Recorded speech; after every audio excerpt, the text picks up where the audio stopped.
Hello everyone, welcome again to my channel. I am Anuradha Kashyap, your biology mentor. आज की इस video में मैं फिर से वन शॉट लेकर के आई हूँ आपके लिए। जो भी नीट के स्टूडेंट है वो सभी biotechnology principle and processes chapter के बारे में बहुत अच्छे से जानते होंगे।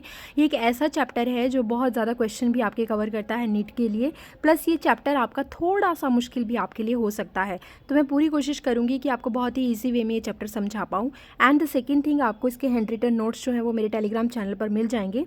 आप डिस्क्रिप्शन से जाकर के लिंक को ज्वाइन कर लीजिएगा। इसके नोट्स मैं आपको वहाँ पर दे दूँगी।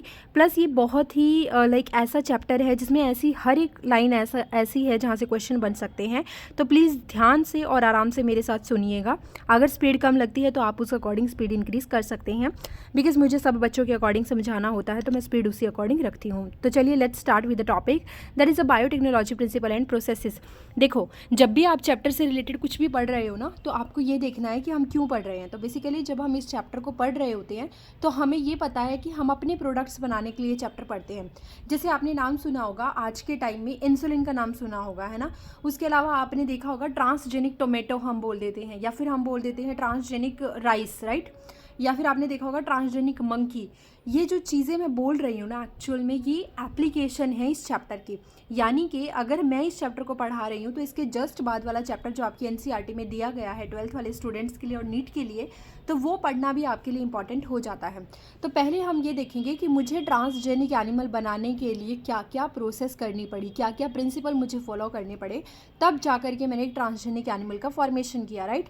तो इसका मतलब कहीं ना कहीं मैंने जीन के अंदर मैनिपुलेशन किया है, जिसके बाद मुझे कोई जेनेटिक ऑर्गेनिज्म मिला है, जिसको मैंने जेनेटिकली इंजीनियर किया है। तो उससे रिलेटेड जितने भी काम होंगे वो हम इस चैप्टर में पढ़ते हैं, लेकिन जो प्रोडक्ट होगा उसके क्या क्या यूज़ है, क्या क्या फ़ायदे हैं हमारे लिए, वो सब हम इससे आगे वाले चैप्टर के अंदर पढ़ते हैं, ठीक है। तो चलिए स्टार्ट करते हैं इस चैप्टर से। मैं इसको ना एक बहुत ही सिंपल से वे में एक चीज़ समझाना चाहती हूँ। आप ऐसा समझो, आपने घर में सब ने दही खाई है, राइट। तो जो दही होती है वो किससे बनती है, वो आपकी जो कर्ड है वो बेसिकली लैक्टोबैसिलस बैक्टीरिया से बनती है, जिनको हम लैब भी बोल देते हैं, लैक्टिक एसिड बैक्टीरिया भी बोल देते हैं। तो वो क्या करते हैं, वो लैक्टिक एसिड को कोएगुलेट कर देते हैं, जिससे आपका दूध से दही बन जाता है। लेकिन जब आप दूध से दही बनाते हो तो उसके लिए सबसे पहले आपको क्या करना होता है, आपको उसके अंदर स्टार्टर ऐड करना होता है। नाउ व्हाट इज़ स्टार्टर, जिसको आप घर में दही खट्टा बोल देते हो, है ना। खट्टा आपको वहाँ पे ऐड करना होता है। अब उस खट्टे के अंदर ऐसा क्या होता है, उस खट्टे के अंदर एक्चुअल में आपके माइक्रो ऑर्गेनिज्म होते हैं, जो लैब बैक्टीरिया हैं, जो आपके लैक्टिक एसिड बैक्टीरिया जो हैं वो वहाँ पर प्रेजेंट होते हैं, जो आपके रोड शेप बैक्टीरिया होते हैं।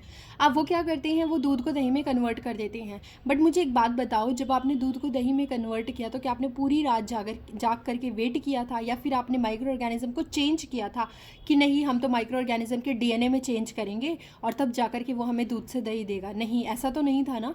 इसका मतलब जब आप माइक्रो ऑर्गेनिज्म की नेचुरल कैपेबिलिटीज़ को यूज़ कर रहे हो, आपने उनमें किसी तरीके का चेंज नहीं किया है और आप अपना प्रोडक्ट ले रहे हो, वो किसके अंडर आता है, बायोटेक्नोलॉजी के अंडर आता है। लेकिन बहुत सारी जगह पर क्या होता है कि हमें माइक्रो ऑर्गेनिज्म डायरेक्ट प्रोडक्ट नहीं दे पाते हैं, तो हम क्या करते हैं, अपने डिज़ायर के अकॉर्डिंग माइक्रो ऑर्गेनिज्म के डीएनए में चेंज कर देते हैं और फिर उससे अपना प्रोडक्ट लेते हैं। इसका मतलब हम यहाँ पे जेनेटिक इंजीनियरिंग का भी जो है यूज़ करते हैं। यानी कि आप डीएनए को, जो जेनेटिक मटेरियल है, उसको इंजीनियर कर रहे हो, उसको मैनिपुलेट कर रहे हो, तब जाकर के आपको अपने सर्विसेज मिल रही हैं। इसका मतलब जेनेटिक इंजीनियरिंग, या फिर मैं बोल दूँ एक मॉडर्न थ्योरी, मॉडर्न कंसेप्ट भी इसमें इन्वॉल्व किया जाता है, जहाँ पर you are going to change the genetic material of the microorganism to obtain your own products, right. तो यहाँ पे हम वही चीज़ पढ़ेंगे। सबसे पहले मैं बायोटेक्नोलॉजी की बात करूँगी। तो जब आप दोनों वर्ड्स को तोड़ते हो, बायो और टेक्नोलॉजी, बायो का मतलब होता है लिविंग और टेक्नोलॉजी का मतलब होता है टेक्निक्स। मतलब अगर आप लिविंग ऑर्गेनिज्म में कुछ टेक्निक यूज़ कर रहे हो ताकि आप अपना प्रोडक्ट ऑब्टेन कर सको, इसका मतलब you are dealing with the biotechnology. अब बायोटेक्नोलॉजी भी ना पहले के टाइम में थोड़ी अलग थी, आज के टाइम में हमने बहुत सारे यहाँ पे क्या कर लिए हैं, यहाँ पे डेवलपमेंट हो गई है बायोटेक्नोलॉजी के under. And even after Covid के बाद जब हम देखते हैं तो बायोटेक्नोलॉजी में काफ़ी जो स्कोप है वो इंक्रीज़ हुआ है, प्लस यहाँ पे डेवलपमेंट भी हुई है। जो कोविड है उस टाइम पे जो वैक्सीन वगैरह बनी थी वो भी बायोटेक्नोलॉजी का यूज़ करके ही बनाई गई थी। तो इसका मतलब देयर आर हाई चांसेस कि आपको बायोटेक्नोलॉजी जो है वो हर फील्ड में यूज़ करने के लिए मिल जाती है। अब जो बायोटेक्नोलॉजी है उसमें आपका ट्रेडिशनल वैल्यूज़ भी रहती हैं, ट्रेडिशनल माइक्रो ऑर्गेनिज्म की नॉर्मल कैपेबिलिटीज़ को यूज़ करके आप अपना प्रोडक्ट भी लेते हो, प्लस आज के टाइम में आप जेनेटिक इंजीनियरिंग का यूज़ करके जो माइक्रो ऑर्गेनिज्म है उनको मॉडिफाई कर देते हो और फिर अपना प्रोडक्ट लेते हो। तो कहने का ये हुआ मतलब साफ साफ कि आप दोनों ही तरीके से अपना प्रोडक्ट ऑब्टेन कर रहे हो माइक्रो ऑर्गेनिज्म से, बट तरीके अलग अलग हैं। तो ये किसके अंडर आते हैं? ये बायोटेक्नोलॉजी के अंडर आते हैं। तो चलिए अब हम देखते हैं कि इसमें हमें क्या क्या करना, क्या क्या दिया गया है। चैप्टर थोड़ा सा बड़ा रहेगा, इसलिए पेशेंस के साथ सुनना। और यहाँ पे बहुत सारी प्रोसेस आएंगी जो आपको समझनी है, क्योंकि ये आपके चैप्टर में पेपर में आ सकती हैं। बायोटेक्नोलॉजी की जो टर्म थी that was given by Karl Ereky. Karl Ereky ने सबसे पहले ये टर्म दी थी। जो इंडियन फादर ऑफ बायोटेक्नोलॉजी है वो है वीएल चोपड़ा। वीएल चोपड़ा जी ने हमें बताया था, इंडियन फादर ऑफ बायोटेक्नोलॉजी ने माना जाता है। एंड बायोटेक्नोलॉजी की बात करते हैं तो सिंपल फॉर्म में ये क्या होती है? It is the use of the organism और देयर कंपाउंड और component to produce products which are useful for humans, right. तो हमारे यूज़ के लिए जो भी ऑर्गेनिज्म या फिर उनका कोई कंपाउंड या कंपोनेंट जब हम यूज़ करते हैं तो वो किसके अंडर आता है? बायोटेक्नोलॉजी के अंडर। आपकी एनसीईआरटी में एक बेसिकली एक संगठन है, कमेटी है, ईएफबी जिसको बोला जाता है, यूरोपियन फेडरेशन ऑफ बायोटेक्नोलॉजी। इन्होंने क्या किया? इन्होंने जब ये देखा कि आप माइक्रो ऑर्गेनिज्म के ओल्ड वर्जन को, यानी कि ओल्ड बायोटेक्नोलॉजी को, यानी जिसमें आप माइक्रो ऑर्गेनिज्म की सिर्फ नेचुरल कैपेबिलिटीज़ को यूज़ करते हो, जैसे दूध से दही बना देना, उसमें आपने माइक्रो ऑर्गेनिज्म को चेंज नहीं किया था खुद से, वो एक्चुअल में अपना नॉर्मल काम कर रहे थे, राइट। और दूसरा, जब आप माइक्रो ऑर्गेनिज्म को चेंज कर देते हो और फिर अपना प्रोडक्ट लेते हो, यानी कि मॉडर्न बायोटेक्नोलॉजी, तो दोनों को जब आप इंटीग्रेट कर देते हो, दोनों को जब आप जोड़ देते हो, तब जाकर के इन्होंने एक डेफिनेशन दी थी। अकॉर्डिंग टू ईएफबी इन्होंने कंसिस्ट कर दिया था ओल्ड और न्यू बायोटेक्नोलॉजी को, दोनों को इंटीग्रेट कर दिया था। और इन्होंने कहा था कि the integration of the natural sciences मतलब the natural capabilities of the organism to change the reactant into the product and organism, जो आपका ऑर्गेनिज्म है उसको अगर आप चेंज करते हो, उसकी कोई सेल्स को यूज़ करते हो, सेल का कोई पार्ट यूज़ करते हो, जैसे कि आप प्रोटीन यूज़ कर रहे हो, लिपिड यूज़ कर रहे हो, है ना। उसके अलावा आप उसका कोई मॉलिक्यूलर एनालॉग्स लेते हो, जैसे डीएनए हो गया, आरएनए हो गया। अब डीएनए बनाते वक्त बीच में पाथवे में कोई आपके पास एनालॉग आ जाता है उससे मिलता जुलता, जिसका फंक्शन सेम हो, तो वो अगर आप यूज़ करते हो फॉर प्रोडक्ट्स एंड सर्विसेज, तो वो किसके अंडर आता है? वो आता है आपका बायोटेक्नोलॉजी के अंडर। तो बेसिकली इन्होंने साफ सी बात कही थी कि अगर आप या तो नेचुरल माइक्रो ऑर्गेनिज्म को ही उठा लो या फिर आप माइक्रो ऑर्गेनिज्म को चेंज कर दो। अब चाहे उसकी सेल में चेंज करो, उस पूरे माइक्रो ऑर्गेनिज्म में चेंज करो, उसके किसी पार्ट में चेंज करो, या फिर उसके किसी मॉलिक्यूलर एनालॉग में अगर चेंज करते हो, बट आप उसको अपने प्रोडक्ट के योग्य बना लेते हो, तो वो किसके अंदर आता है? वो आता है आपका बायोटेक्नोलॉजी के अंदर, ठीक है। पॉल बर्ग जो थे, इनको फादर ऑफ जेनेटिक इंजीनियरिंग बोला जाता है। इन्होंने क्या किया था? इन्होंने बेसिकली एक जीन को ट्रांसफ़र किया था SV40 वायरस के gene, SV40 virus into E coli by lambda bacteriophage. मतलब इन्होंने SV40 वायरस जो था उसका कोई जीन लिया और उसको लैम्बडा बैक्टीरियोफाज के थ्रू, यानी उसकी हेल्प से ई कोलाई के अंदर डाल दिया। तो एक बहुत ही ना ख़ास बात थी। आप क्या कर रहे हो? जीन को कट कर रहे हो और फिर जीन को कट करके किसी और के अंदर डाल रहे हो। इसका मतलब आपने एक जगह से जीन को कट किया और एक दूसरी जगह उसको डाल दिया, लेकिन डालने के लिए भी आपको एक कैरियर की रिक्वायरमेंट है। जैसे यहाँ पे इन्होंने लैम्बडा बैक्टीरियोफाज वायरस को यूज़ किया था। इन्होंने क्या किया कि SV40 वायरस का जो जीन था, जो भी इनको अच्छा लगा होगा, उसको ई कोलाई के अंदर डाल दिया, लेकिन किसकी हेल्प से? लैम्बडा बैक्टीरियोफाज वायरस की हेल्प से। इनको इवन नोबेल प्राइज़ भी मिला था 1980 में। इसको हम बोलते हैं जेनेटिक इंजीनियरिंग, यानी कि आप जीन के साथ इंजीनियरिंग कर रहे हो, आप उसको कट कर रहे हो, आप उसको कहीं और जोड़ रहे हो, है ना। तो यहाँ पे बहुत सारे टूल्स भी इस चैप्टर में आएंगे, जिसकी हेल्प से हम ये समझेंगे कि कैसे डीएनए को कट कर सकते हो, कैसे आप डीएनए को कहीं और जोड़ सकते हो, किसकी हेल्प के थ्रू आप एक डीएनए को एक जगह से दूसरी जगह लेकर के जा सकते हो। जैसे कि वेक्टर आप जिसके अंदर ऐड कर रहे हो उसको आप बोलते हो होस्ट, है ना। तो ये सारी चीज़ें धीरे धीरे समझ में आएंगी, अभी इसके लिए पैनिक मत करना। तो चलिए सबसे पहले देखते हैं एरा ऑफ बायोटेक्नोलॉजी। दो एरा हैं हमारे पास, ओल्ड बायोटेक्नोलॉजी और न्यू और मॉडर्न बायोटेक्नोलॉजी। जो ओल्ड और ट्रेडिशनल बायोटेक्नोलॉजी है वो 1970 से पहले की है। उसमें कुछ नहीं किया जाता था, उसमें माइक्रो ऑर्गेनिज्म को उठाया जाता था और डायरेक्ट एज इट इज़ उससे अपना प्रोडक्ट ले लिया जाता था। अब माइक्रो ऑर्गेनिज्म के अंदर ही कुछ ना कुछ ऐसी कैपेबिलिटी होती थी कि वो आपको आपका प्रोडक्ट दे देता था। जैसे कि use of the natural resources और the capabilities of the microorganism to produce product. आपने यहाँ पे किसी भी तरीके से कोई भी मॉडिफिकेशन नहीं किया है अपने माइक्रो ऑर्गेनिज्म के अंदर। अब बेटा माइक्रो ऑर्गेनिज्म का मतलब सिर्फ बैक्टीरिया नहीं होता है, इसका मतलब आपका यीस्ट भी हो सकता है, यानी कि आपका प्रोटोजोआ भी हो सकता है, आपकी फंगस भी हो सकती है, वायरस भी हो सकता है।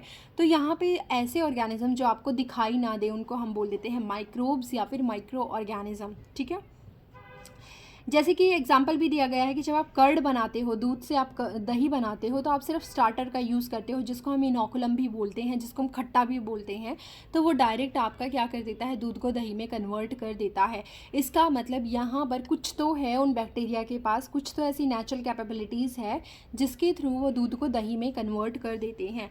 तो ये कौन से बैक्टीरिया हैं, आपके लैक्टोबैसिलस बैक्टीरिया होते हैं। ये क्या करते हैं, लैक्टिक एसिड को कोएगुलेट कर देते हैं। उसके अलावा आपने बहुत बार सुना होगा कि देयर इज़ वन यीस्ट, जिसको हम बेकर यीस्ट भी बोल देते हैं, ब्रूअर यीस्ट भी बोल देते हैं। एंड इसका जो बाइनोमियल नोमेनक्लेचर है वो है सैक्रोमाइसिस सेरिवेशियाई। ये क्या करता है, इसको याद रख लेना, ये एक ऐसा यीस्ट होता है जो आपका बेकरी इंडस्ट्री में भी यूज़ किया जाता है और ब्रूअर इंडस्ट्रीज़ में भी यूज़ किया जाता है। ब्रूअर इंडस्ट्रीज़ के अंदर वाइन, बियर, ब्रेड ये सब आपका बनाया जाता है।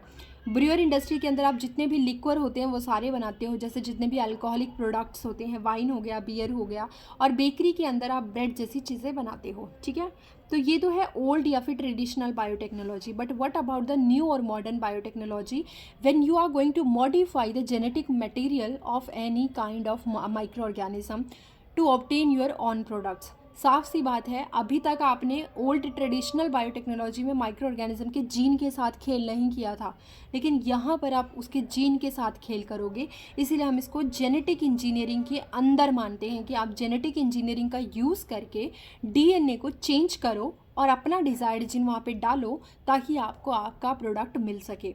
यहाँ पे आप आरडीटी का यूज़ भी करोगे, यानी कि recombinant DNA technology. Now there is one term that is recombinant. अब आपको इस चैप्टर में कुछ नियू टर्म्स आती रहेंगी जिनको मैं क्लियर करती रहूँगी साथ के साथ। तो रिकॉम्बिनेंट का मतलब होता है जब आप दो डिफरेंट डीएनए को आपस में जोड़ देते हो तो आपके पास जो डीएनए बन कर के आता है उसको हम बोल देते हैं रिकॉम्बिनेंट। जैसे आपने हाइब्रिड वर्ड सुना होगा, हाइब्रिड का मतलब होता है मिक्सिंग, है ना। जब आप टू कैरेक्टर्स को मिक्स कर देते हो तो एक हाइब्रिड बन जाता है। तो सेम चीज़ यहाँ पर भी है कि रिकॉम्बिनेंट का मतलब है जब आप दो अलग अलग डीएनए को जोड़ देते हो तो आपके पास जो डीएनए बन कर के आता है उसको हम रिकॉम्बिनेंट डीएनए या फिर हम उसको काइमेरिक डीएनए या फिर हम उसको हाइब्रिड डीएनए बोल देते हैं। यानी आप हाइब्रिड डीएनए टेक्नोलॉजी का यूज़ भी करते हो to obtain your own products. कहाँ पर, मॉडर्न बायोटेक्नोलॉजी के अंदर। For example humulin. अब ह्यूमुलिन के एग्जांपल इन्होंने इस तरीके से दिया है कि जो ह्यूमुलिन है it is basically the artificial insulin. Insulin क्या करता है, इंसुलिन आपकी बॉडी के अंदर ग्लूकोज के लेवल को बैलेंस करके रखता है, right. Sorry for the background noise. तो जो आपकी बॉडी के अंदर ग्लूकोज रहता है उसको बैलेंस करके रखता है आपका इंसुलिन। अब इंसुलिन को आर्टिफिशियली क्यों बनाना पड़ा, ये एक इम्पॉर्टेंट कहानी है। ओके तो मैं आपको बताती हूँ कि ये कैसे हमें इंसुलिन को आर्टिफिशियली बनाना पड़ा। एक्चुअल में होता क्या था ना कि जैसे जैसे जनता बढ़ रही थी, पॉपुलेशन जैसे आफ्टर 1947 क्या हुआ, there is a sudden increase in the population, जिसकी वजह से जो पेशेंट थे वो भी क्या होने लगे, बढ़ने लगे। आपके डायबिटिक पेशेंट इंक्रीज़ होने लगे विद द टाइम, राइट। तो उस टाइम पर इतनी ज़्यादा टेक्नोलॉजी डेवलप नहीं थी कि आप इंसुलिन उनको दे सको डायरेक्ट अलग से बना करके। तो हम क्या करते थे, हम ज़्यादातर नॉर्मल ऑर्गेनिज्म होते हैं, माइक्रो ऑर्गेनिज्म जो होते हैं, सॉरी जो लिविंग ऑर्गेनिज्म होते हैं, जैसे काऊ हो गई, बफेलो हो गई, पिग हो गया, क्योंकि इनका इंसुलिन भी हमसे मिलता जुलता होता है। तो ये क्या करते थे, उनको उठा करके ह्यूमन के अंदर डाल देते थे। लेकिन उससे बहुत सारी प्रॉब्लम हो रही थी। क्या क्या प्रॉब्लम हो रही थी, फर्स्ट ऑफ ऑल जैसे जैसे पॉपुलेशन इंक्रीज़ हो रही थी उस बेस पे आप डिमांड को पूरा नहीं कर पा रहे थे, राइट। तो जो स्लॉटर्ड एनिमल्स होते हैं उनका इंसुलिन तो ले लिया जाता था लेकिन डिमांड को कंप्लीट नहीं कर पा रहे थे आप। सेकेंड चीज़, जो आप इंसुलिन लेकर के आ रहे थे दूसरे ऑर्गेनिज्म से, वो कहीं ना कहीं ह्यूमन के अंदर हेल्थ इश्यूज़ पैदा कर रहा था, एलर्जिक रिएक्शंस उनको हो रही थी। इसीलिए एक अदर सॉल्यूशन देखा गया और उस सॉल्यूशन के अंदर ये पाया गया कि अगर आप ह्यूमुलिन को अलग से, इंसुलिन को अगर आप अलग से किसी माइक्रो ऑर्गेनिज्म में बना लेते हो ह्यूमन के इंसुलिन जैसा ही, तो कहीं ना कहीं इस प्रॉब्लम को सॉल्व किया जा सकता है। तो by the use of the genetic engineering and RDT recombinant DNA technology क्या किया गया, उस इंसुलिन को बनाया गया। अमेरिकन कंपनी ने इसको बनाया था, एली लिली अमेरिकन कंपनी थी। उसने सबसे पहले ह्यूमुलिन को क्या किया था, सिंथेसाइज किया था। कैसे किया था, कैसे कैसे क्या होती है इसकी स्ट्रक्चर, वो सब हम नेक्स्ट चैप्टर में पढ़ेंगे। बट इस चैप्टर में इतना याद रखो कि आपने माइक्रो ऑर्गेनिज्म को चेंज किया है ताकि आप क्या ऑब्टेन कर सको, अपना प्रोडक्ट ऑब्टेन कर सको। तो यहाँ पे ह्यूमुलिन को बनाया गया था मॉडर्न टेक्नोलॉजी का यूज़ करके, यानी कि आपने माइक्रो ऑर्गेनिज्म को चेंज किया था, उसके DNA में मैनिपुलेशन किया था। तो कहीं ना कहीं ये इंपॉर्टेंट था। अब मेन बेसिस क्या होते हैं रिकॉम्बिनेंट DNA टेक्नोलॉजी के, तो देखो आइडेंटिफिकेशन ऑफ DNA। सबसे पहले हमें क्या क्या करना होगा रिकॉम्बिनेंट DNA टेक्नोलॉजी के साथ जाते हुए, यानी कि अगर मान लीजिए मुझे एक DNA को चेंज करना है, उस DNA के अंदर मुझे किसी और का DNA डालना है, तो मेरी क्या क्या रिक्वायरमेंट्स होंगी, what are the main requirement जो मुझे पहले पूरी करनी होगी। पहली रिक्वायरमेंट कि मुझे अपने डिज़ायर वाला जीन जो है उसको पहचानना होगा। मुझे ये पता होना चाहिए कि मुझे ये वाला जीन जो है किसी और के अंदर ऐड करना है, किसी और के DNA के अंदर ऐड करना है। तो first of all I have to know about the main desirable gene, उसकी आइडेंटिफिकेशन मेरे लिए बहुत इंपॉर्टेंट होगी। सेकेंड चीज़ मुझे क्या करना है कि introduction of the identified DNA into the host. अब जो DNA मैंने पहचान लिया कि हाँ मुझे ये डिज़ायर्ड जीन जो है वो चाहिए है, जिसकी एम्प्लीफिकेशन करानी है, सपोज़ इंसुलिन ही मान लेते हैं, तो इंसुलिन का जीन जो है मुझे पता चल गया है कि मुझे ये जीन चाहिए। अब इस जीन को मैं इस जीन को मैं जो होस्ट है उसके DNA में डालूंगी, ताकि वो दोनों जो है हाइब्रिड DNA बन सके या फिर एक रिकॉम्बिनेंट DNA बन सके। उसके बाद जब वो होस्ट मुझे बहुत सारे इंसुलिन बना करके दे देगा, एम्पलीफाई करके दे देगा, फाइनली मुझे उस होस्ट से उस जीन को बाहर निकालना है और उसको मेंटेन करके रखना है। तो maintenance of the introduced DNA into the host and transfer of DNA to its progeny. मेरा एक मेन मोटिव ये होना चाहिए कि जो DNA मैंने होस्ट के अंदर डाला है, पहली बात तो वो सेफ़ रहे, दूसरी बात वो कंटामिनेटेड ना हो, और तीसरी बात वो एम्पलीफाई हो सके। और लास्ट में मुझे ये ध्यान रखना होगा कि जो जीन मैं अपना आज एक ऑर्गेनिज्म में डाल रही हूँ, वो आगे उसकी जितनी भी प्रोजेनी बनेगी उसके अंदर वो जीन जाना चाहिए, यानी इनहेरिटेड होना चाहिए। तो ये क्राइटेरिया मुझे फॉलो करने होंगे जब मैं रिकॉम्बिनेंट DNA टेक्नोलॉजी के साथ डील करती हूँ, ठीक है। तो आपके जो साइंटिस्ट थे सबसे पहले स्टेनले कोहेन, उन्होंने Herbert Boyer and Stanley Cohen, उन्होंने एक एक्सपेरिमेंट डन किया जेनेटिक इंजीनियरिंग को लेकर के। उन्होंने क्या किया, थोड़ा सा इस चीज़ को ध्यान से देखना। उन्होंने एक बैक्टीरिया लिया, उस बैक्टीरिया को उन्होंने कोई नाम नहीं दिया। उस बैक्टीरिया के अंदर उन्होंने देखा कि एक प्लाज्मिड था। देखो बैक्टीरिया का ये क्या है, ये उसका खुद का क्रोमोसोमल DNA है। आई होप आपको दिखाई दे रहा हो। एक मिनट बेटा, गिव मी 1 सेक। ओके, सो करेक्ट, अभी आपको दिखाई दे रहा है। इससे पहले का जो भी था वो मैंने सारा समझा दिया, अभी आप यहाँ पे देखो, ठीक है।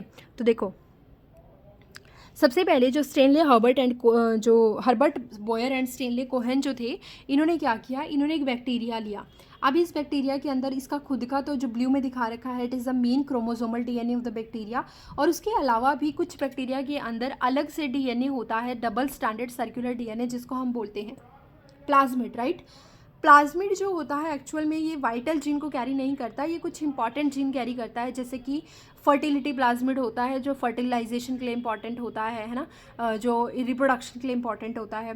और कुछ प्लाज्मिड ऐसे होते हैं जो अपने अंदर एंटीबायोटिक के जीन रखते हैं, यानी कि अगर आप इस बैक्टीरिया को कोई एंटीबायोटिक दे दोगे, तो अगर इसके प्लाज्मिड में वो जीन है जो एंटीबायोटिक से रेजिस्टेंस है, तो क्या करेगा ये, उस एंटीबायोटिक का इफेक्ट इस बैक्टीरिया के ऊपर नहीं होगा। क्यों नहीं होगा, क्योंकि उसके पास ऑलरेडी प्लाज्मिड में देयर इज़ अ जीन जो कि किसके लिए कोड करता है, एंटीबायोटिक रेजिस्टेंस है वो जीन।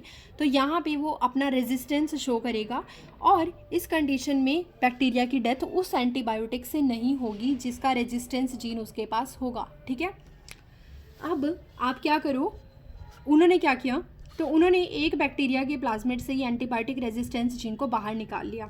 उसके अलावा उन्होंने दूसरा बैक्टीरिया लिया जो कि था साल्मोनेला टाइफीम्यूरियम को इन्होंने लिया था, और इसका जो प्लाज्मिड था, इसको प्लाज्मिड को भी बाहर निकाल लिया, और इस प्लाज्मिड को ट्रीट किया गया एज अ वेक्टर। जैसे मच्छर होता है ना, मच्छर क्या करता है, एक जगह बाइट करता है एक इंसान से, उसमें से जो ब्लड में डिफेक्टेड माइक्रो ऑर्गेनिज्म होते हैं उनको उठा लेता है, डिजीज़ कॉजिंग माइक्रो ऑर्गेनिज्म को, और फिर जब किसी और ऑर्गेनिज्म को बाइट करता है तो वहाँ पे डाल देता है ना। खुद से तो निकल लेता है वहाँ से, लेकिन दोनों के बीच में क्या कर देता है, एक से उठा करके दूसरे में डाल देता है, लेकिन खुद सेफली वहाँ से निकल जाता है। तो मॉस्किटो भी क्या है, mosquito also act as a also act as what, vector. आपकी जो 11th क्लास का चैप्टर है एनिमल किंगडम, वहाँ पे लिखा भी हुआ है आर्थ्रोपोडा के अंदर कि वेक्टर की तरह कौन काम करता है, मॉस्किटो। तो मॉस्किटो वहाँ भी है, लेकिन अभी हम यहाँ पे जो वेक्टर है वो कौन है, यहाँ पे वेक्टर आपका प्लाज्मिड है। ये प्लाज्मिड आपने कहाँ से लिया है, साल्मोनेला टाइफीम्यूरियम से। तो उन साइंटिस्ट ने क्या किया, 2 बैक्टीरिया लिए, एक का नाम उन्होंने नहीं बताया और एक उन्होंने लिया साल्मोनेला टाइफीम्यूरियम। इस साल्मोनेला टाइफीम्यूरियम को लेकर के उन्होंने यहाँ से इसका प्लाज्मिड निकाला, वहाँ से एंटीबायोटिक रेजिस्टेंस जीन निकाला और दोनों को मिला करके एक आर्टिफिशियल रिकॉम्बिनेंट डीएनए और हाइब्रिड डीएनए या फिर काइमेरिक डीएनए इन्होंने बना दिया। यहाँ से जब इन्होंने इसको कट किया होगा, इस पूरे सेगमेंट में से जब इन्होंने इस जीन को कट किया होगा तो इन्होंने यूज़ किया होगा रिस्ट्रिक्शन एंडोन्यूक्लियस, एक एंजाइम जिसके बारे में डिटेल में हम पढ़ेंगे, जो कि कैंची की तरह काम करता है।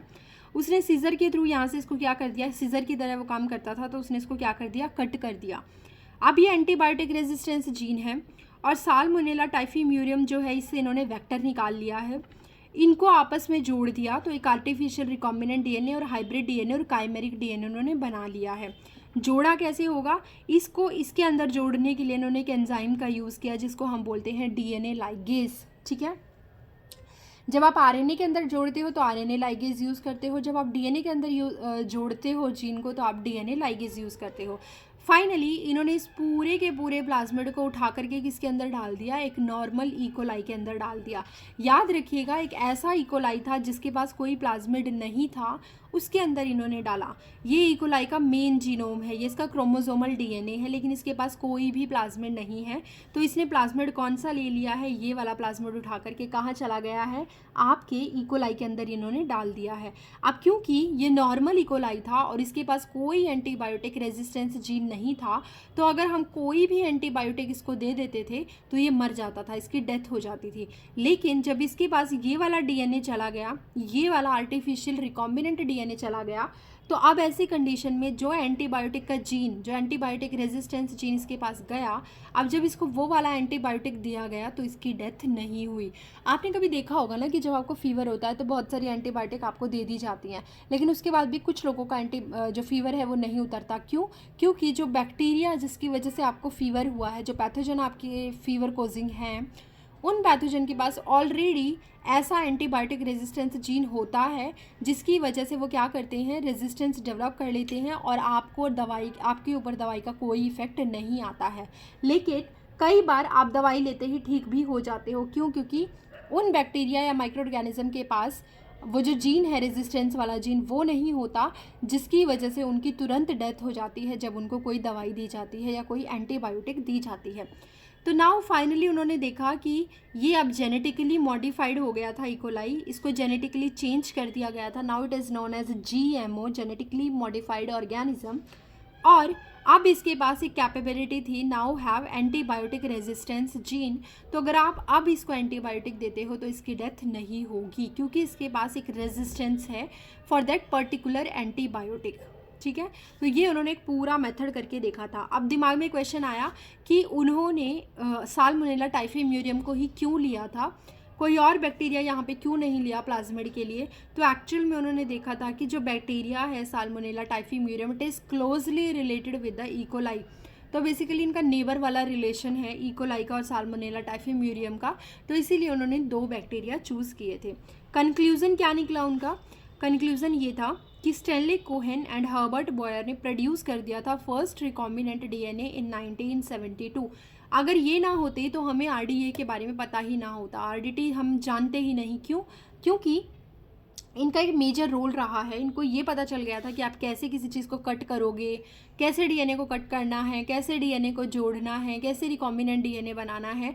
तो मेनली 1972 में सबसे इम्पॉर्टेंट काम जो है वो Stanley Cohen and Herbert Boyer ने किया था।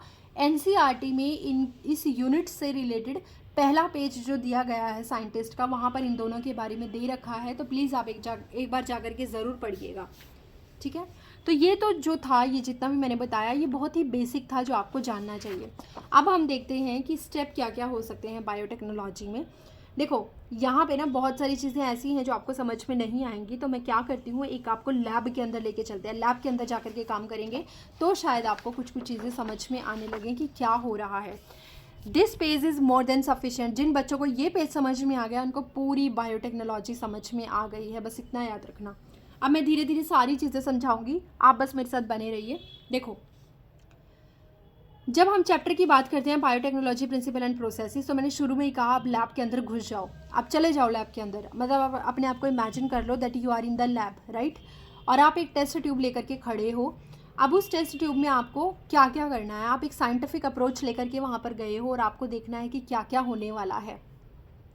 अब देखो, आपको एक जीन मिला। अब मैं वो जीन कुछ भी बोल सकती थी, लेकिन आपकी सिंप्लिसिटी के लिए चलो, या तो आप इंसुलिन का जीन ले लो, या फिर मान लेते कोई चमक वाला जीन है, कोई ऐसा जीन है। चलो बंदर के साथ खेलते हैं, हम मान लेते हैं कि हम एक बंदर है, मंकी है एक, उसकी आइज़ को ना थोड़ा सा चमकाना है, ब्राइट करना है। हम चाहते हैं कि फॉर द एंटरटेनमेंट पर्पज़ हम उस मंकी की आइज़ को चमकाना चाहते हैं। तो हमें उस मंकी की आइज़ को चमकाने के लिए क्या करना होगा, एक जीन चाहिए जो फ्लोरिसेंस हो, लाइक जिसके अंदर लाइटनिंग हो, जो जीन जो है वो ऐसी प्रोटीन बनाए जो लाइट करे, है ना। तो हमें ऐसा कुछ चाहिए है। अब वो जीन हमें किसी एनिमल में मिल रहा है, मान लेते हैं हमें वो जेलीफिश के अंदर मिल रहा है, या फिर कोई जो बायोल्यूमिनेसेंस जो प्रॉपर्टी शो करता है माइक्रो जो ऑर्गेनिज्म, उसके अंदर मिल रहा है, ठीक है। अब हम उस सेल के अंदर उस ऑर्गेनिज्म की सेल निकालेंगे, क्योंकि सेल के अंदर न्यूक्लियस होता है, न्यूक्लियस के अंदर डीएनए होता है, और डीएनए के अंदर दैट पर्टिकुलर जीन होगा जो कि क्या करता है, लाइट को एमिट कर रहा है। हमें वो जीन चाहिए। अब अगर हमें वो जीन चाहिए तो हमें पहले एनिमल की सेल चाहिए होगी, राइट। तो अब हम पहला देखेंगे कि हमारा डिज़ायर्ड जीन क्या है।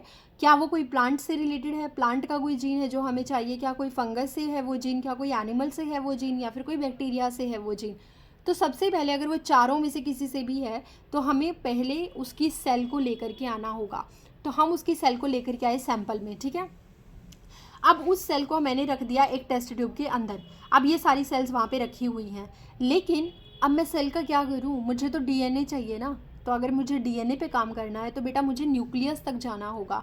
न्यूक्लियस तक मैं कब जाऊंगी, जब सेल जो है उसकी मेम्ब्रेन को मैं तोड़ूंगी। अब मुझे ये नहीं पता, ये पता है बेसिकली कि मेरा डिज़ायर्ड जीन क्या है। अगर वो एनिमल की सेल है तो मुझे पता है कि सेल मेम्ब्रेन टूटेगी। अगर वो प्लांट की सेल है तो मुझे ये भी पता है कि पहले सेल वॉल टूटेगी फिर सेल मेम्ब्रेन टूटेगी, क्योंकि प्लांट के ऊपर सेल वॉल होती है, राइट। तो यहाँ पे थोड़ा सा मुश्किल था चीज़ों को करना। तो उन्होंने क्या किया, उस सैंपल के अंदर जो ये लेकर के आते हैं टेस्ट ट्यूब के अंदर, जो सेल्स आपकी रखी हुई हैं उनमें कोई भी हो सकता है, कोई भी डिज़ायर्ड जीन कहीं का भी हो सकता है। तो जो मैं काम करूँगी, मुझे तो पता होगा ना कि मैं कौन सा डिज़ायर्ड जीन के साथ काम करने जा रही हूँ। तो मैं क्या करूँगी, मैं उसी अकॉर्डिंग का जो एंजाइम है वो ले लूँगी, ताकि मेरी सेल मेम्ब्रेन या सेल वॉल को मैं क्या कर सकूँ, तोड़ सकूँ, ठीक है। ठीक है बेटा, अब मुझे तो पता है ना कि मेरा जो जीन है वो कहाँ का है, कौन सी सेल से मैंने लिया है।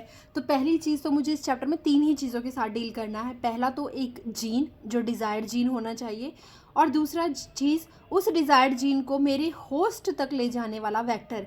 यानी मुझे 3 चीज़ें पढ़नी है, एक तो डिज़ायर्ड जीन, एक मेरा वेक्टर और एक होस्ट। पूरे चैप्टर में हम तीनों के बारे में ही डिस्कस करेंगे, तो देखते हैं कैसे क्या होगा। सबसे पहले तो मुझे जीन मिल गया है अपना, मुझे पता है कि मुझे जो बंदर है उसकी आंखें चमकानी है, तो मेरे पास एक जीन है जो लाइट एमिट कर सकता है।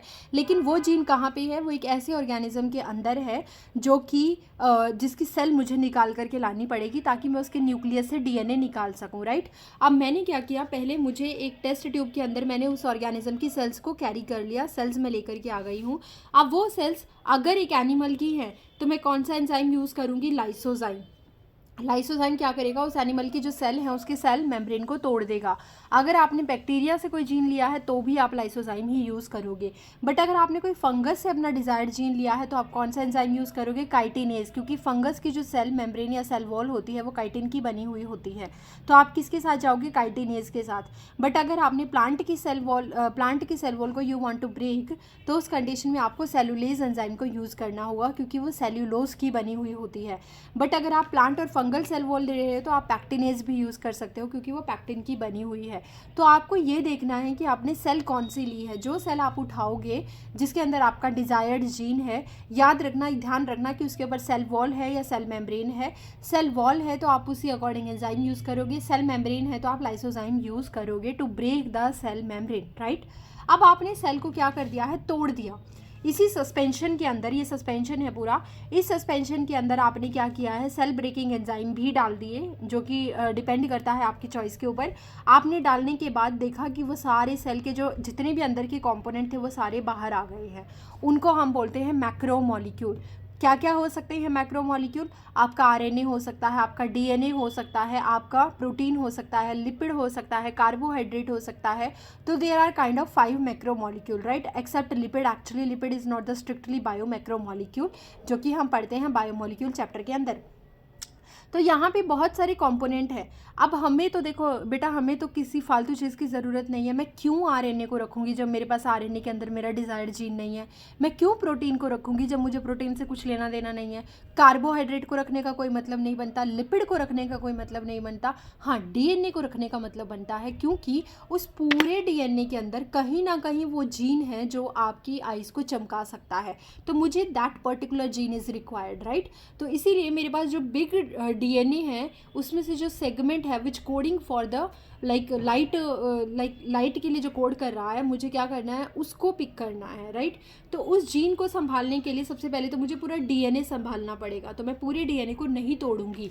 अब मुझे इन फालतू चीज़ों को नहीं चाहिए मुझे फालतू चीज़ें। तो मैं क्या करूँगी, मैक्रोमोलिक्यूल को तोड़ने वाले एंजाइम को ऐड कर दूँगी। जैसे कि अगर मुझे प्रोटीन को तोड़ना है, जैसे हिस्टोन जो यहाँ पे प्रोटीन है, डीएनए जिसके अराउंड रैप रहता है, तो अगर मैं प्रोटीन को तोड़ना चाहती हूँ तो मैं प्रोटीएज एंजाइम को ऐड कर दूंगी। अगर मुझे लिपिड को तोड़ना है तो मैं लाइपेज एंजाइम को ऐड कर दूंगी। कार्बोहाइड्रेट को तोड़ना है तो एमाइलेज को ऐड कर दूंगी। आरएनए को तोड़ना है तो आरएनएज ऐड कर दूंगी, राइट। बट मैं डीएनए को नहीं तोड़ सकती बेटा, क्योंकि अगर मैंने पूरा डीएनए जो ले रखा था, जिसमें कहीं ना कहीं वो छोटा सा जीन है मेरा जो लाइट के लिए कोड करेगा, तो अगर मैंने वही तोड़ दिया, रेंडमली तोड़ दिया डीएनए, तो मुझे वो जीन भी नहीं मिलेगा, वो जीन टूट जाएगा और मैं अपने टारगेट तक नहीं पहुंच पाऊंगी। इसीलिए मुझे डीएनए को नहीं तोड़ना है। अब आपने क्या किया, सारा कुछ तोड़ दिया। तो broken piece of the macromolecule कहाँ पर रखे हुए हैं, इसी टेस्ट ट्यूब के अंदर पड़े हुए हैं, राइट। अब हम क्या करेंगे, हम यहाँ पे हम चिल्ड इथेनॉल को ऐड करेंगे। बेसिकली हम क्या करेंगे, इसको प्रेसिपिटेट होने देंगे, और प्रेसिपिटेट होने के बाद जो है आपका सारा का सारा जो बेसिकली जो टूटा हुआ मटेरियल है वो हल्का होने की वजह से क्या हो जाएगा, ऊपर आ जाएगा। और जो डीएनए है वो पूरा बड़ा है, सेगमेंट पूरा बड़ा डीएनए है आपके पास, तो वो क्या होगा, वो आपका नीचे बैठ जाएगा, ठीक है। अब एक चीज़ और ध्यान रखना बेटा, आपने शुरू से ही बहुत सारी सेल्स ली हैं, आपने एक सेल नहीं ली है, आपने उसी जो लाइट आपका एमिट कर सकता है जीन, उस डीएनए वाली बहुत सारी सेल्स ली हुई हैं। तो सारी सेल्स को तोड़ोगे, सबका आरएनए, सबका प्रोटीन, सबका कार्बोहाइड्रेट, सबका लिपिड तोड़ोगे, फाइनली आपके पास बहुत सारा डीएनए बचेगा। अब उस बहुत सारे डीएनए का वेट ज़्यादा होने की वजह से उस सेडिमेंटेशन प्रोसेस के थ्रू क्या हो जाएगा, सेटल डाउन हो जाएगा, और जो आपके टूटे हुए मटेरियल है, टूटे हुए पार्टिकल हैं, वो सारे के सारे कहाँ आ जाएंगे, वो सारे के सारे ऊपर आ जाएंगे। क्यों? क्योंकि वो आपके हल्के होंगे। इसको हम बोलते हैं सुपरनेटेंट। जो ऊपर तैरने लगता है आपके टेस्ट ट्यूब के अंदर, उसको सुपरनेटेंट बोला जाता है, और जो नीचे बैठ जाता है हैवी होने की वजह से, उसको पैलेट बोल दिया जाता है, राइट। अब आपके लिए प्रॉब्लम ये थी कि चलो ऊपर वाला जो सुपरनेटेंट है उसको तो आपने डिकेंट कर दिया। डिकेंट का मतलब होता है आपने उसको दूसरी टेस्ट ट्यूब में ट्रांसफ़र कर दिया। अब आपके पास सिर्फ एक चीज़ बची है, और वो है डीएनए, जो कहाँ पर है, जो टेस्ट ट्यूब के सबसे नीचे रखा हुआ है पैलेट की फॉर्म में। अब आपको उसको बाहर निकालना है, तो आप क्या करोगे, उसमें बफर ऐड करोगे। अब उस सस्पेंशन में क्या होगा, आप चिल्ड इथेनॉल को भी ऐड करोगे। चिल्ड इथेनॉल का काम क्या होगा, जो आपका डीएनए पैलेट की फॉर्म में नीचे बैठा हुआ था, अब वो धागे की फॉर्म में ऊपर तैरने लग जाएगा। ये देखो, धागे की फॉर्म में ये ऊपर तैरने लग गया है। अब फाइनली आप चिल्ड इथेनॉल जब आपने ऐड किया तो ये धागे की फॉर्म में ऊपर आ गया है, पूरा तैरने लग गया है आपका डीएनए। तो आप इसको बहुत ही केयरफुली किसी टिप के साथ निकाल लोगे, जैसे टूथपिक हो गई, टूथपिक के साथ आप बहुत ही केयरफुली इसको क्या कर लोगे, बाहर निकाल लोगे। इसको हाँ, इस प्रोसेस को हम बोलते हैं spooling.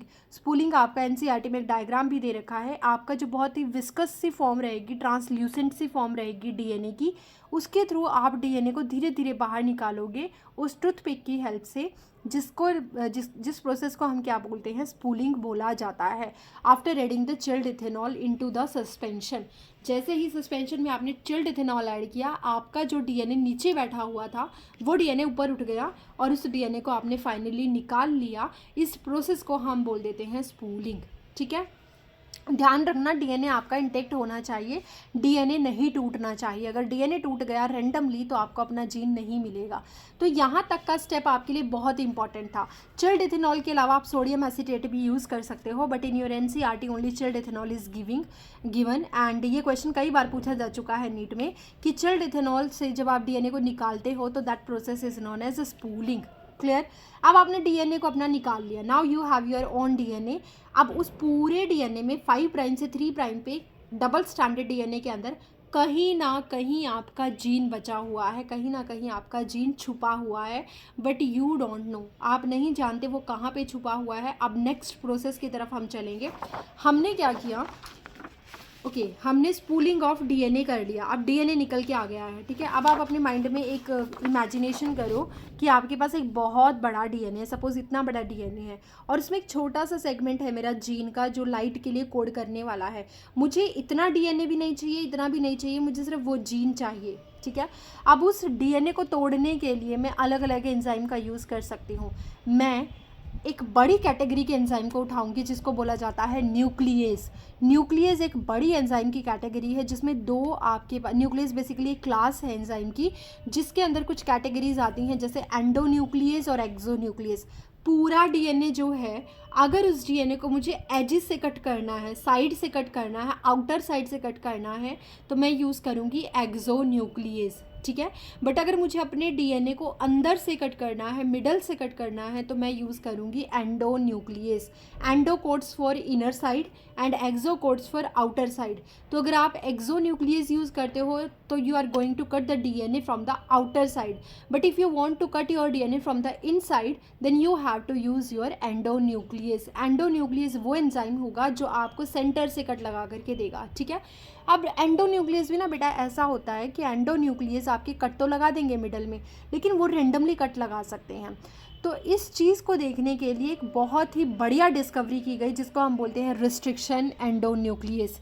Restriction endonuclease are very particular, very you can say कि ये बहुत ही फोकस्ड होते हैं, जहाँ पे इनको कट लगाना है ये वहीं पे कट लगाते हैं। तो रिस्ट्रिक्शन एंडोन्यूक्लियस, जिसको हम मॉलिक्यूलर सीजर या स्केपल्ड ब्लेड भी बोल देते हैं, कैंची भी बोल देते हैं, इनको डीएनए को कट करने का काम करते हैं। अब रिस्ट्रिक्शन एंडोन्यूक्लियस की अपनी एक अलग कहानी है जिससे बहुत सारे क्वेश्चन पूछे जाते हैं।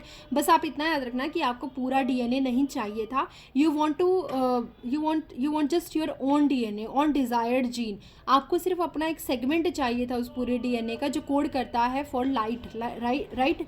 तो अगर आपको लाइट को कोड करने वाला डीएनए या जीन चाहिए था तो ऐसी कंडीशन में आपके पास restriction endonuclease is the best option to cut your DNA, क्योंकि ये पर्टिकुलर लोकेशन पर ही जाकर के कट करेगा और आपको अपना डीएनए मिल सकेगा। अब इसकी कहानी समझते हैं कि रिस्ट्रिक्शन एंडोन्यूक्लियस की अपने आप में क्या कहानी है। तो चलिए let's start with the topic that is restriction endonuclease. तो देखो बेटा, ये एंडोन्यूक्लियस जो हैं, जो ये मिले हैं हमें, ये बैक्टीरिया से मिले हैं। ठीक है, अब बैक्टीरिया में क्या होता था ना, बैक्टीरिया में there is a defence mechanism जो चलती थी। अब वो कैसे चलती थी, ऐसा समझो, एक बार ना बैक्टीरिया था, उस बैक्टीरिया के पास दिक्कत ये थी कि उस बैक्टीरिया को आता था एक बैक्टीरियोफाज खा जाता था। बैक्टीरियोफाज क्या होते हैं, जो फीड करते हैं बैक्टीरिया के ऊपर। मैं वैसे समझा रही हूँ आपको। एक बैक्टीरिया था और बैक्टीरिया के ऊपर बैक्टीरियोफाज आता था और मजे से बैक्टीरिया को खा जाता था। बैक्टीरिया बहुत दुखी था, बैक्टीरिया को नहीं समझ आ रहा था मैं क्या करूँ, मैं इस वायरस से कैसे बचूँ। तो उसने एक डिफेंस मैकेनिज्म स्टार्ट की। उसने कहा कि तू आ जा एक बार, मैं अपने अंदर 2 चीज़ें बना करके रखता हूँ। उसने 2 चीज़ों को बना करके रखा। क्या बना के रखा वो समझो। एक बैक्टीरिया ने अपने डीएनए से, जो उसका खुद का डीएनए था बैक्टीरिया का, उस डीएनए से 2 चीज़ें बना ली, 2 प्रोटीन बना लिए, और वो दोनों प्रोटीन एंजाइम की तरह काम कर रहे थे।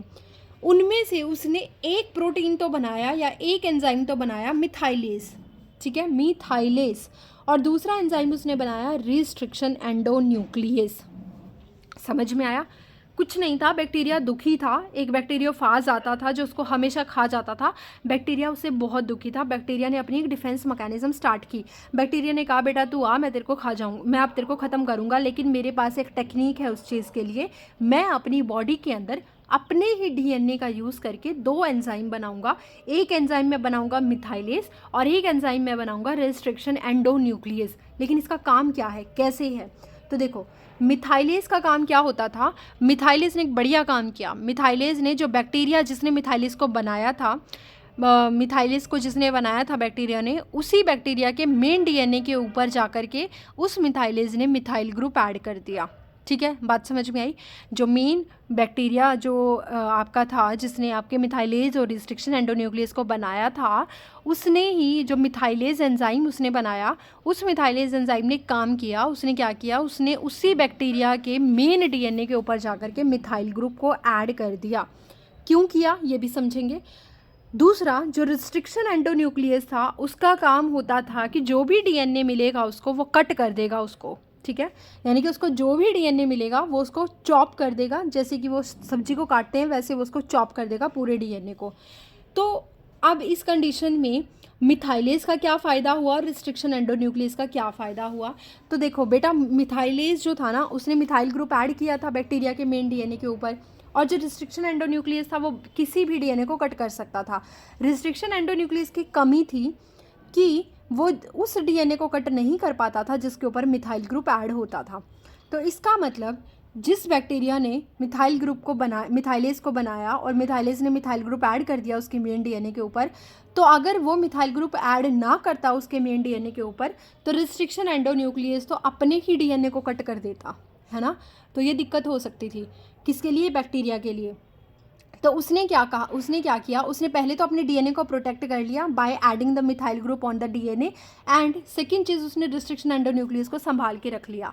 अब जैसे ही इन फ्यूचर बैक्टीरियोफाज आया खाने के लिए बैक्टीरिया को कि भाई मैं तो तुझे खाऊंगा आज, तो उस कंडीशन में उस बैक्टीरियोफाज का जो डीएनए जैसे ही एंट्री करा बैक्टीरिया के अंदर, वैसे ही बैक्टीरिया के रिस्ट्रिक्शन एंडोन्यूक्लियस ने इसको कट कर दिया। क्यों? क्योंकि उसके ऊपर मिथाइल ग्रुप नहीं लगा हुआ था। तो ये हुई एक डिफेंस मैकेनिज्म जिसके थ्रू बैक्टीरिया ने अपने आप को क्या कर लिया, प्रोटेक्ट कर लिया।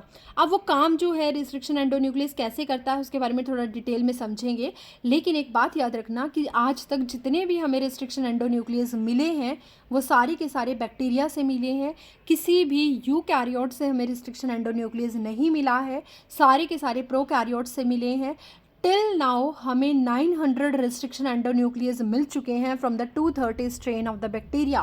बैक्टीरिया के जो मोर देन 230 स्ट्रेन हैं उनसे हमें क्या मिल चुका है, 900 रिस्ट्रिक्शन एंडोन्यूक्लियस अब तक मिल चुके हैं, जो मैंने मेंशन भी किया हुआ है। 900, यहाँ पे 900 आएगा बेटा, 900 restriction endonuclease from 230 strain of the bacteria.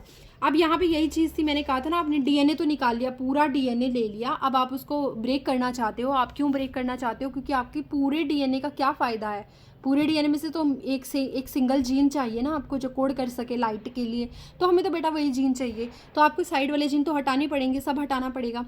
तो ऐसी कंडीशन में आपको अपना पर्टिकुलर जीन अगर रिक्वायर है तो आपको उसको पर्टिकुलरली कट भी करना होगा। कट करने के लिए आपने क्या यूज़ किया, न्यूक्लियस के क्लास है जिसको हम बोलते हैं एंडोन्यूक्लियस, कैटेगरी है एंडोन्यूक्लियस। एंडोन्यूक्लियस के अंदर भी रिस्ट्रिक्शन एंडोन्यूक्लियस आपने यूज़ किए हैं। उनकी कहानी हमने देखी कि वो हमें कहाँ से मिलते हैं, क्यों मिलते हैं। तो ये देखा गया कि जो बैक्टीरिया है, बैक्टीरिया का खुद का मेन डीएनए है, उसने जो वीकोलाई है बेसिकली बैक्टीरिया, तो उसने अपने डीएनए से दो चीज़ें बनाई, एक तो मिथाइलेज बनाया और एक रिस्ट्रिक्शन एंडोन्यूक्लियस बनाया। मिथाइलेज क्या करता है, it adds methyl group over the main DNA to bacterial DNA so that restriction endonuclease can not recognise them. अगर यहाँ पे रिस्ट्रिक्शन एंडोन्यूक्लियस को आप इस डीएनए को बिना मिथाइल ग्रुप के छोड़ देते तो बेटा ये रिस्ट्रिक्शन एंडोन्यूक्लियस इसी को कट कर देता और पूरा बैक्टीरिया खुद ही मर जाता, डिफेंस नहीं कर पाता। लेकिन अगर आपने इसकी हेल्प से यहाँ पे मिथाइल ग्रुप को ऐड कर दिया तो अब रिस्ट्रिक्शन एंडोन्यूक्लियस इसको पहचान नहीं पाएगा और जो आपका डीएनए है, मेन क्रोमोसोम है बैक्टीरिया का, वो बच जाएगा और ये रिस्ट्रिक्शन एंडोन्यूक्लियस किसी भी आउटर डीएनए को कट कर देगा। अब ये रिकग्नाइज क्या करता है, it recognise palindromic sequences and cut there. अब ये इसका अपना एक महत्वपूर्ण काम क्या है वो मैं थोड़ी देर में समझाऊंगी कि ये काम कैसे करता है, बट इतना याद रखना कि ये पूरे डीएनए में से पैलिंड्रोमिक सीक्वेंसेस को पहचानता है और वहाँ पे कट लगा देता है। क्या होती हैं सीक्वेंसेस समझते हैं थोड़ी देर में।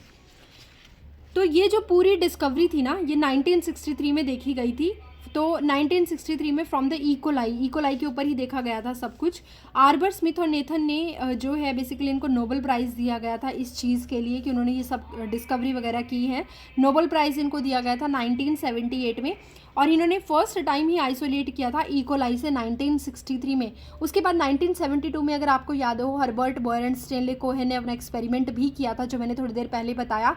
उसमें भी उन्होंने कट लगाया था एंटीबायोटिक रेजिस्टेंस जीन को, एंटीबायोटिक रेजिस्टेंस जीन को निकाला था और यूज़ किया था रिस्ट्रिक्शन एंडोन्यूक्लियस का। ठीक है, इनको नोबेल प्राइज़ दिया था 1978 में। इवन जो नोथन थे, नोथन बोलते हैं इनको, नोथन जो थे इन्होंने नोमेनक्लेचर भी किया था आपका 1963 में, किसका, रिस्ट्रिक्शन एंडोन्यूक्लियस का। तो यही चीज़ है कि जब after the spooling of the DNA you have your own DNA but you want only your desired gene from the main DNA, तो उस कंडीशन में you are going to use endonuclease which cut at the palindromic sites, जो क्या होती है मैं बताती हूँ आपको। रिस्ट्रिक्शन साइट भी हम इनको बोलते हैं। वहाँ पे कट लगाने के बाद आपका जो रिस्ट्रिक्शन एंडोन्यूक्लियस है वो आपको आपका डीएनए दे देगा। अब थोड़ी सी इसके बारे में और बातें करते हैं कि रिस्ट्रिक्शन एंडोन्यूक्लियस कैसे काम करता है, क्या क्या रिस्ट्रिक्शन एंडोन्यूक्लियस हमें आज के टाइम में पता है और इसमें से किस तरीके से आप उनको रिकग्नाइज कर सकते हो। तो देखो, जो आपका रिस्ट्रिक्शन एंडोन्यूक्लियस है जिसको मॉलिक्यूलर सीजर स्कैपल्ड ब्लेड भी बोलते हैं, एक्चुअल में ये फर्स्ट डिस्कवर जो रिस्ट्रिक्शन एंडोन्यूक्लियस था वो था HIND2। आप सबसे पहले नोमेनक्लेचर समझो कि आप किसी भी रिस्ट्रिक्शन एंडोन्यूक्लियस को जब नाम देते हो, पहली बात तो सारे रिस्ट्रिक्शन एंडोन्यूक्लियस हमें बैक्टीरिया से मिले हैं। कोई भी रिस्ट्रिक्शन एंडोन्यूक्लियस हमें यूकैरियोट से नहीं मिलता है, बट यस हम यूज़ ज़रूर करते हैं यूकैरियोट के अंदर उनका। ठीक है, अब देखो जो रिस्ट्रिक्शन एंडोन्यूक्लियस है फर्स्ट टाइम जो डिस्कवर किया गया था दैट वाज HIND2। अब इसको नोमेनक्लेचर कैसे दिया जाता है, जब आप कोई भी रिस्ट्रिक्शन एंडोन्यूक्लियस का एग्जांपल लेकर के आते हो तो उसमें आपके पास 3 से 4 चीज़ें होती हैं। मैं बताती हूँ क्या क्या होती हैं। पहला, जो उसका फर्स्ट वर्ड होगा वो बैक्टीरिया का जीनस होगा। जैसे मैं अगर बोल दूँ कि मुझे जैसे EcoR1 है ना, EcoR1 की बात करते हैं बेटा। ओके, तो जैसे हम EcoR1 की बात करते हैं, अब EcoR1 या फिर HIND2 ही ले लीजिए, HIND2 से ईजिली समझ में आ जाएगा। HIND2 जो है वो इसमें जो फर्स्ट वर्ड होगा वो जीनस का होगा, अगले 2 वर्ड जो होंगे वो स्पीसीज़ के होंगे, उसके बाद का जो वर्ड होगा वो आप किसी डाई के लिए या कलर के लिए यूज़ करेंगे, और फोर्थ वर्ड जो होगा वो बेसिकली कोई नंबर होगा। जब आप लैब में काम कर रहे थे तो आपने उस बैक्टीरिया को जिस सीरीज़ में निकाला होगा उसका ऑर्डर होगा, order of isolation number, right, ये होगा। अब ये क्या था ये समझ नहीं आया तो समझाती हूँ। देखो HIND2 जो है ना वो हमें हीमोफिलस इन्फ्लुएंजा बैक्टीरिया से मिला था। तो इसका मतलब हीमोफिलस का फर्स्ट वर्ड H, हीमोफिलस का फर्स्ट वर्ड जो कि जीनस रिप्रेजेंट कर रहा है, बैक्टीरिया है हीमोफिलस इन्फ्लुएंजा और इसका फर्स्ट वर्ड H है। तो हीमोफिलस का H जीनस रिप्रेजेंट करता है, IN इन्फ्लुएंजा स्पीसीज रिप्रेजेंट करती है, और जो D है वो एक डाई या फिर एक स्ट्रेन को रिप्रेजेंट करता है, कलर को रिप्रेजेंट करता है, एंड जो 2 है यहाँ पे वो आइसोलेशन नंबर है, ऑर्डर नंबर है कि हमने कैसे उसको लैब से निकाला होगा, राइट। अब इसी तरीके से आपके पास और भी बहुत सारे एग्जाम्पल आ सकते हैं, थोड़ी देर में बताती हूँ कौन कौन से एग्जाम्पल हम पढ़ सकते हैं यहाँ पे। तो ठीक है, जैसे कि हमने अभी यहाँ पे देखा है, ये रहे एग्जाम्पल रिस्ट्रिक्शन एंडोन्यूक्लियस के। जैसे EcoR1 को ध्यान से देखोगे तो फर्स्ट वर्ड इश्चीरिचिया, CO का मतलब कोलाई, R यहाँ पे स्ट्रेन है और 1 यहाँ पे आइसोलेशन नंबर है। HIND3 जो है, हिंड में H हीमोफिलस, IN इन्फ्लुएंजा, और 3 यहाँ पे क्या है आपका नंबर है, D यहाँ पे क्या है डाई है। स्मा क्या है, S का मतलब है यहाँ पे सिरेशिया, MA का मतलब है मार्सीसेंस, और 1 यहाँ पे ऑर्डर नंबर है। डाई को आप लिख भी सकते हो, नहीं भी लिख सकते, वो डिपेंड करता है आपके organism to micro organism, right. बाम H1 की बात करें तो B का मतलब हो गया बेसिलस, AM का मतलब हो गया माइलो लिक्विफेशियंस, H यहाँ पे क्या है, यहाँ पे डाई है, और 1 क्या है यहाँ पे ऑर्डर नंबर है। ALU1, A का मतलब हो गया आर्थ्रोबैक्टर, LU मतलब ल्यूटियस, और साल 1 में साल जो है एस जो है स्ट्रेप्टोमाइसिस, ए एल जो है वो है एल्बस, यानी ये जो बैक्टीरिया है यहाँ से इनको लिया गया है। आई होप आपको एग्जाम्पल और नोमेनक्लेचर समझ में आया होगा किस तरीके से हम रखने वाले हैं, ठीक है। तो जो हिंड 2 था, हिंड 2 में हीमोफिलस इन्फ्लुएंजा डी डाई है और 2 क्या है, आइसोलेशन नंबर है। ये एक्चुअल में सबसे पहले डिस्कवर किया गया था, लेकिन इसका काम क्या है, ये काम करता कैसे है, इसके बारे में पता लगाने के लिए कम से कम 5 साल लग गए। इसीलिए बोला जाता है कि कैरेक्टराइज्ड 5 ईयर लेटर, यानी कि इसको 5 साल के बाद पता लगाया गया था कि ये काम कैसे करता है। उसके अलावा यहाँ पे जो आपके डिस्कवर्ड हैं, जो फर्स्ट डिस्कवर्ड रिस्ट्रिक्शन एंडोन्यूक्लियस है वो हिंड 2 है, लेकिन आपके पास ना रिस्ट्रिक्शन एंडोन्यूक्लियस के भी टाइप होते हैं, टाइप 1, टाइप 2, टाइप 3। कैसे होते हैं मैं समझाती हूँ थोड़ा, देखो। टाइप 1 जो है वो भी कट लगाता है मिडल में, टाइप 3 जो है वो भी मिडल में कट लगाता है, टाइप 2 जो है वो भी मिडल में कट लगाता है। अब मान लो पूरा डीएनए है, उस डीएनए में आपका जीन कहीं बीच में यहाँ पर है। अब जो आपका पूरा डीएनए जो आपने लिया है, आपको इस जगह पे कट लगवाना है, दोनों स्ट्रैंड पे कट लगवाना है। तो अगर आप मान लो टाइप 1 का यूज़ करते हो तो आपको मैग्नीशियम आयन की भी ज़रूरत होगी कट लगाने के लिए, आपको एटीपी की भी ज़रूरत होगी, आपको एक कोफैक्टर एस एडिनोसाइल मिथ्योनिन की भी ज़रूरत होगी, सैम बोल देते हैं हम इसको। इसकी रिक्वायरमेंट भी आपको होगी ताकि आप वहाँ पे कट लगा सको। लेकिन इसमें एक प्रॉब्लम ये है कि ये डिटेक्ट तो कर लेता है उस साइट को जहाँ पे इसको कट लगाना होता है, but not cut these form heterozygous population. इसका मतलब एक डीएनए तो आप शुरू से नहीं ले रहे थे, आप बहुत सारे डीएनए लेकर के चल रहे हो, जैसे कि मैंने आपको यहाँ पे बताया भी था कि आप बहुत सारी सेल्स ले रहे हैं और बहुत सारा डीएनए आपके पास आया था, राइट। अब अगर आप उस डीएनए में सबके पास सेम जगह पे ही जीन होगा, वो वाला जो आपका लाइट एमिट करता है वो जीन आपका सेम जगह पर होगा, बट आपके पास आपने जब टाइप 1 को ऐड कर दिया ना टेस्ट ट्यूब के अंदर, तो वो क्या करेगा, उसको ये सब देने के बाद आप देखोगे कि उसने हर डीएनए को मिडल से कट कर दिया, लेकिन रैंडमली कट कर दिया, जिसकी वजह से कुछ तो जीन के साथ आपको ज़्यादा बड़े फ्रेगमेंट मिल गए, कुछ कम फ्रेगमेंट मिल गए, कम बड़े फ्रेगमेंट मिले। इसलिए हम इसको बोलते हैं हेट्रोजाइगस पॉपुलेशन, ये हमें डीएनए की दे रहा है। Not that much important. Type 3 की बात करते हैं, तो अगर आप मान लीजिए आपने टाइप 1 नहीं डाला, आपने टाइप 3 डाल दिया, तब भी आपको Ng2 पॉजिटिव और एटीपी और सैम देना पड़ेगा।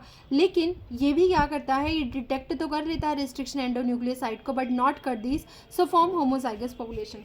सेम काम ये करेगा कि ये डीएनए जहाँ पे इसका जीन पे कट लगाना था वहाँ पे कट नहीं लगाएगा, इवन 500 बेस पेयर आगे या 500 बेस पेयर पीछे कट लगा देगा, लेकिन ये सारे डीएनए में सेम जगह पे ही कट लगाएगा। इसीलिए ये हमें होमोजाइगस पॉपुलेशन दे देगा डीएनए की। अब टाइप 2 की बात आई, तो टाइप 2 जो है उसको सिर्फ मैग्नीशियम की रिक्वायरमेंट होती थी, उसको एटीपी की भी ज़रूरत नहीं है, उसको सैम की भी ज़रूरत नहीं है। और इसकी खास बात ये है कि ये पूरे डीएनए में जहाँ पे आपका डिज़ायर्ड जीन है ये वहीं पे कट लगाता है, एग्जैक्टली वहीं पे कट लगाता है, ना आगे ना पीछे। इसीलिए बहुत इंपॉर्टेंट हो जाता है। Detect restriction endonucleases and cut their specific and most commonly used. इसीलिए हम बात करते हैं कि हमेशा बायोटेक्नोलॉजी के अंदर टाइप 2 रिस्ट्रिक्शन एंडोन्यूक्लियस को ही यूज़ किया जाता है, ठीक है। अब ये समझ में आ गया कि टाइप 2 के रिस्ट्रिक्शन एंडोन्यूक्लियस को हम यूज़ करते हैं, डिफरेंट टाइप होते हैं। रिस्ट्रिक्शन एंडोन्यूक्लियस हमें प्रोकैरियोट से मिलते हैं बिकॉज ये डिफेंस मैकेनिज्म से मिले थे, और 2 एंजाइम थे, मिथाइलेज और रिस्ट्रिक्शन एंडोन्यूक्लियस। हमारे काम का रिस्ट्रिक्शन एंडोन्यूक्लियस था, हमने निकाल लिया। अलग अलग बैक्टीरिया से अलग अलग आरी मिलते हैं, आरी मतलब रिस्ट्रिक्शन एंडोन्यूक्लियस हमें मिलते हैं, और उनका जो नोमेनक्लेचर है वो भी हमने देख लिया।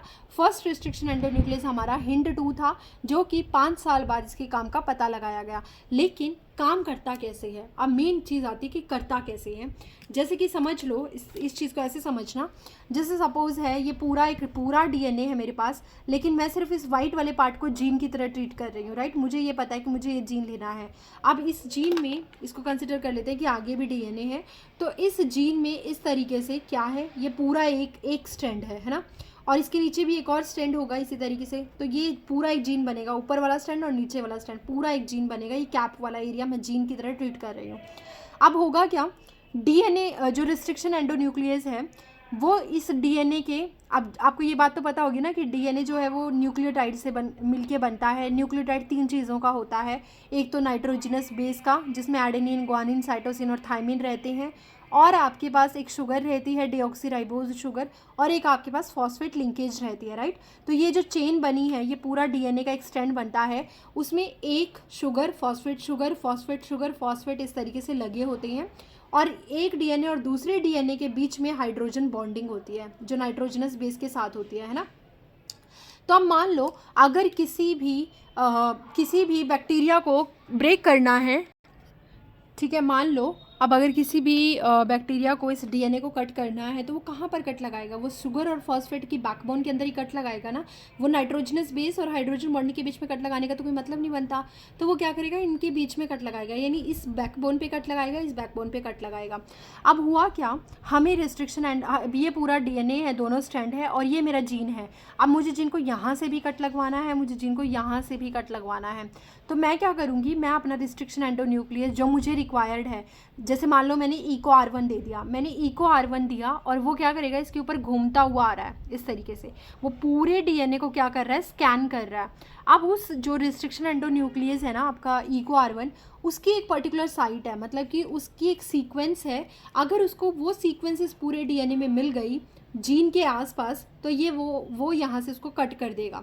अब हुआ क्या, बेसिकली मैंने इको R1 को यूज़ किया था, इको R1 नाचता हुआ आ रहा है, इसके ऊपर स्कैन कर रहा है पूरे डीएनए को, और उसने देखा कि हाँ ये रही वो सीक्वेंस जहाँ पे मुझे कट लगाना है, ये मेरी सीक्वेंस है, यही सीक्वेंस मुझे चाहिए थी क्योंकि ये उसके लिए पर्टिकुलर है। अब मान लो मैंने यहाँ पे हिंड 2 डाल दिया होता, तो हिंड 2 क्या करता, वो उसके आगे निकल जाता, क्यों, क्योंकि उसको पता ही नहीं चलता कि ये साइट है, क्योंकि उसकी साइट वो है ही नहीं। तो मतलब हर एक एंडोन्यूक्लियस की रिस्ट्रिक्शन एंडोन्यूक्लियस की हर एक रिस्ट्रिक्शन एंडोन्यूक्लियस की अपनी एक पर्टिकुलर साइट होती है जहाँ पे वो कट लगाता है, उसको रिकग्नाइज करता है। अगर मुझे इस जीन जो है मेरा डिज़ायर्ड जीन, इस डिज़ायर्ड जीन के आसपास वाली सीक्वेंस पता है कि वो किस रिस्ट्रिक्शन एंडोन्यूक्लियस के लिए है, तो मैं वो वाला रिस्ट्रिक्शन एंडोन्यूक्लियस इंट्रोड्यूस करूँगी और उसको वहाँ पे कट लगवा दूँगी, ठीक है। तो ये डीएनए ये एंजाइम जो है यहाँ पे नाचता हुआ आ रहा है, जैसे इसको ये दिखा कि हाँ ये रही मेरी साइट, इस साइट को उसने बोला रिकग्निशन साइट, ठीक है। इस रिकग्निशन साइट को उसने पहचान लिया, और जैसे ही उसने पहचाना, ये एक ऐसी साइट होती है, हमेशा ये एक ऐसी साइट होगी जो कि पैलिंड्रोमिक होगी। पैलिंड्रोमिक का मतलब होता है जिसको आप चाहे आगे से पढ़ो चाहे आप उसको पीछे से पढ़ो, वो आपको इक्वल ही दिखाई देती है। जैसे मलयालम मैडम, जिसको आप आगे से पढ़ रहे हो पीछे से पढ़ रहे हो, आप सेम ही प्रोनाउंसिएशन उसका कर पा रहे हो।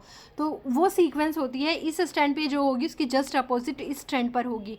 तो आपका रिस्ट्रिक्शन एंडोन्यूक्लियस आ रहा है, उसको अपनी रिकग्निशन साइट दिखी, उस रिकग्निशन साइट की जो सीक्वेंस है वो 6 से 8 बेस पेयर की होती है, यानी 6 बेस पेयर इधर 6 बेस पेयर इधर, या फिर 8 बेस पेयर इधर 8 बेस पेयर इधर। कॉम्प्लीमेंट्री रूल इन दोनों में है और ये पैलिंड्रोमिक सीक्वेंस का फॉर्मेशन कर रहे हैं। अब जैसे ही वो रिस्ट्रिक्शन एंडोन्यूक्लियस आ रहा है उसके लिए इसकी रिकग्निशन सीक्वेंस है, ठीक है।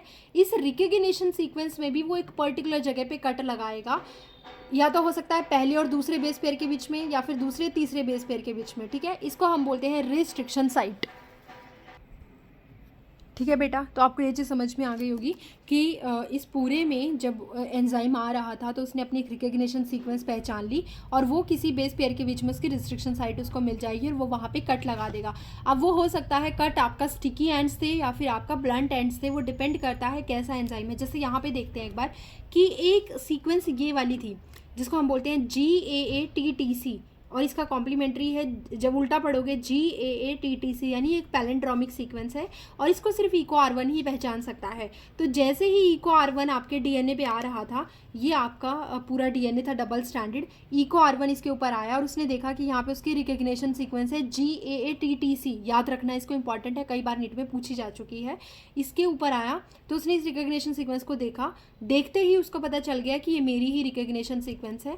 अब इस रिकग्निशन सीक्वेंस पे भी मुझे कट कहाँ पे लगाना है, G और A के बीच में, उल्टी साइड पे भी G और A के बीच में, यानी ये पूरी सीक्वेंस तो रिकग्निशन सीक्वेंस है, लेकिन ये पर्टिकुलर साइट जहाँ पे उसको कट लगाना है that is the restriction site. तो इस जगह पर उसको कट लगाना है, this is the restriction site, इस पर वो कट लगा देगा, ठीक है। अब कट किस पे लगाएगा, एक्चुअल में वो शुगर और फॉस्फेट की बैकबोन पे कट लगाता है, वो कभी भी हाइड्रोजन बॉन्ड पे कट नहीं लगाता है। तो जब वो इसको कट लगाएगा, रिकग्निशन सीक्वेंस है इको R1 के लिए, कट लगाएगा, तो आप देखो एक बार यहाँ से कट हुआ, एक बार यहाँ यहाँ से कट हुआ तो एक फ्रेगमेंट ये वाला मिल रहा है, एक फ्रेगमेंट ये वाला मिल रहा है। ये दोनों फ्रेगमेंट आपस में इंटरडिजिटेट हो सकते हैं, लॉक हो सकते हैं इजीली, इसीलिए हम इनको बोलते हैं स्टिकी एंड्स, या फिर हम इनको बोलते हैं स्टैगर्ड एंड्स, या फिर बोलते हैं कोहेसिव एंड्स, या फिर बोला जाता है ओवरहैंगिंग स्ट्रक्चर। ठीक है, ये बहुत ही इंपॉर्टेंट है कि अगर आपको स्टिकी एंड्स मिलते हैं तो आप हमेशा ज़्यादातर ऐसे एंजाइम यूज़ करते हो जो आपको स्टिकी एंड्स थे, क्योंकि वो इजीली ओवरलैप भी हो जाते हैं। बट मान लो कुछ ऐसे एंजाइम हैं जो आपको स्टिकी एंड्स नहीं देते, जैसे कि SMA1। SMA1 क्या है, इसने अपनी पूरी एक रिकग्निशन सीक्वेंस देखी बेटा, और इस रिकग्निशन सीक्वेंस इसकी क्या थी, GGGCCC, सेम GGGCCC, ये इसकी पैलेंड्रोमिक सीक्वेंसेस थी। इसको हम रिकग्निशन सीक्वेंस फॉर SMA1 बोलते हैं, सीरेशिया मार्सिसेंस। ठीक है, बट इसकी जो रिस्ट्रिक्शन साइट है वो है G और C के बीच में, तो दोनों स्ट्रैंड पे शुगर फॉस्फेट को ये कट कर देगा G और C पे। अब इसको क्या मिल रहा है, इसको मिला है ब्लंट एंड या फिर फ्लश एंड्स, या फिर इनको नॉन स्टिकी और नॉन कोहेसिव एंड्स हम बोलते हैं।